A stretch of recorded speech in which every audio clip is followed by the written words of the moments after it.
Imagine this: a vast galactic graduation, thousands of species filling biodomes with cheers and color. Yet in one lonely corner, a dragon woman sits apart, her crimson scales shimmering under artificial light, her robotic leg clicking faintly with every movement. To the galaxy, she looks broken, incomplete, a relic of a once mighty race. But then, a simple man, a farmer, walks up with his little daughter and asks one quiet question. And in that moment, everything changes. Because sometimes the smallest human gestures shift entire worlds. If this story already has you curious, stick around, because it only gets better from here. And hey, if you enjoy tales where humanity shines brightest in the darkest corners of the galaxy, make sure to hit like, tap subscribe, and share this with a friend who loves sci-fi with a human heart. The Galactic Academy's graduation was unlike anything most humans could imagine. 3 massive biodomes stretched across the horizon, filled with thousands of alien families celebrating their brightest young minds. The air buzzed with color, languages, and the hum of ships overhead. And yet, in Section 47B, one seat stood apart. Bella sat there, alone. Her crimson scales shimmered faintly beneath the artificial sunlight, beautiful yet heavy with silence. At her side, a single chrome prosthetic leg clicked softly each time she adjusted her position. It wasn't elegant bioregeneration like other species used. It was human-made, simple circuits, servos, and raw functionality. Around her, graduates whispered. Some gave her wary glances, others avoided her entirely. The Drakari, after all, were once dragons of legend, whole, powerful, unstoppable. Bella was none of those things anymore, at least not in their eyes. Her people's empire had collapsed centuries ago. Now, perhaps 3,000 Drakari remained scattered across the galaxy. And here she was, one of them, trying to rise again. But with each shifting stare, she felt smaller. As the ceremony began, Bella's clawed hand tightened against her gown. She thought she would finish this day the same way it had begun, utterly alone. "Excuse me, miss." The voice startled Bella.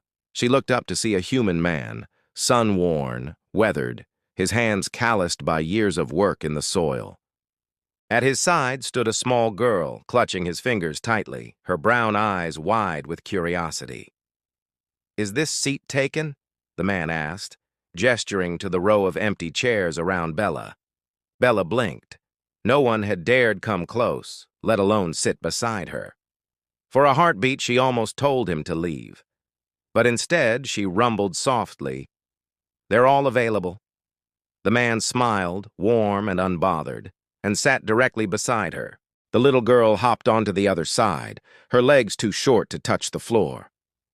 "I'm Farid," the man said. "This is my daughter, Maya. We're here for my nephew's graduation. Agricultural Sciences." Bella stared at his outstretched hand.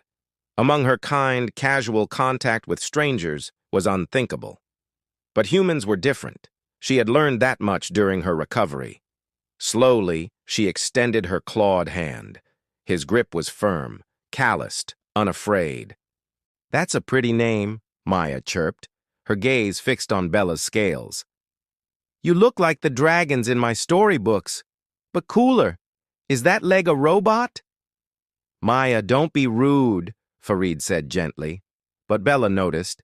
There was no judgment in his eyes, only curiosity, the kind that felt honest, not cruel. "Yes," Bella replied, glancing down at the chrome limb. "It's human-made." Farid leaned forward, genuine interest lighting his face. "Human-made? I heard Terran medical tech is, well, not as fancy as what the other species use. How's it working for you?" For the first time in months, someone asked, without pity, without condescension. Bella surprised herself with the answer. "It works. It works well." "Can I see?" Maya whispered, her voice bright with wonder. Bella hesitated. Then, carefully, she shifted her leg forward. The chrome gleamed under the artificial lights, scarred by scratches and scuff marks from a year of hard use. Maya reached out one tiny finger and touched it. Her eyes widened. "It's warm," she said in delight. Bella chuckled softly, almost forgetting how. "The servos generate heat, and my body runs hotter than humans. The warmth carries through." Farid studied the joint like a man who knew machinery. "Adaptive thermal regulation," he murmured. "They built it to work with you, not against you. That's brilliant engineering." Something inside Bella's chest loosened. He understood. The ceremony dragged on, name after name echoing in dozens of alien tongues. Cheers rose like waves, families shouting with pride. Bella listened, silent, her clawed hands folded in her lap. Then it happened. "Bella Carax!" the announcer's voice boomed. For a moment, the entire biodome felt like it was holding its breath. Most turned to look, curious to see the broken dragon rise. Bella stood. Her robotic leg hummed steadily, carrying her forward. No grace, no seamless perfection, just strength, just function, just human-made resilience. And then, cheers. Not polite applause, not whispers. Real cheering. Farid was on his feet, clapping with calloused palms. Maya whistled so loudly heads turned, they shouted her name as if she belonged to them. Something rippled outward. A cluster of humans nearby joined in, then a few curious aliens, then more. By the time Bella crossed the stage and accepted her diploma, an entire section of the biodome was standing, cheering for the dragon woman with the robotic leg. For the first time since the accident, Bella's chest didn't feel heavy. She lifted her head, scales shimmering under the lights, and allowed herself the smallest, rarest smile. After the ceremony, Bella thought the moment had passed. She would slip away into the shadows, diploma in hand, as she always did. But then Farid appeared again, this time with that same warm, fearless smile. "My nephew's throwing a little celebration," he said. "Nothing fancy, just earth food and some terrible music. You should come." Bella hesitated. The Drakari saw her as broken. Other species saw her as frightening. For years, she believed she would always be both. But humans were different. They built things that worked, not things that impressed. They looked at scars and saw stories, not shame. "I would like that," Bella answered softly. Maya grabbed her clawed hand without fear. "Come on, Uncle Tariq makes the best hummus in the sector." And so Bella walked between them, her chrome leg catching the light with every step. She realized then the humans hadn't given her their best prosthetic because it was all they had. They'd given her something greater, something built to last, something stubborn and resilient like themselves. In a galaxy full of ancient species that forgot how to adapt, humanity still carried the impossible idea that broken things could still be whole. And that's the power of humanity in the stars. Not our weapons, not our ships, but our stubborn kindness.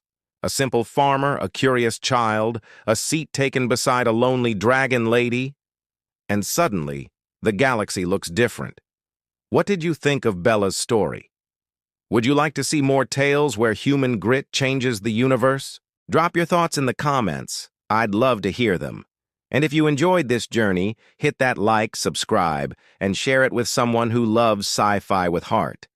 Because out there among the stars, the smallest human gestures might just be the strongest force of all.